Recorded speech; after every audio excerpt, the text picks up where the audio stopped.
সমিতিতে কর্মরত থেকে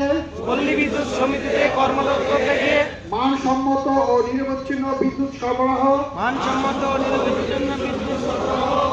এবং উন্নত গ্রাহক সেবার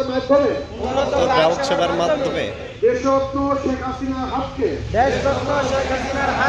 শক্তিশালী করব। সেই লক্ষ্য পূরণ করতে বাপ অবিবোর্ড ও পল্লী বিদ্যুৎ সমিতি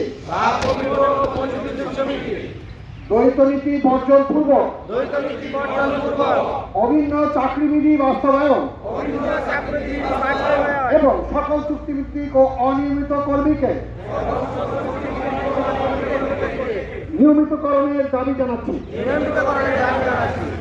আমি আরো শপথ করে দিচ্ছি যে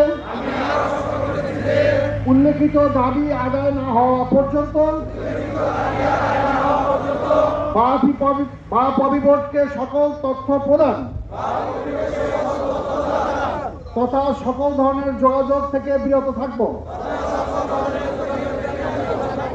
এবং কেন্দ্রীয় কমিটির নির্দেশনা অনুযায়ী সকল কর্মসূচি সফল করব। এই প্রেক্ষিতে যদি আমার কোনো ভাই কিংবা কোনো সহযোদ্ধা যে কোনো ধরনের ক্ষতি কিংবা হয়রানির শিকার হন তাহলে তার জন্য যে কোনো পদক্ষেপ গ্রহণে পিছপা হব না। পল্লী বিদ্যুতায়ন বোর্ডের শোষণ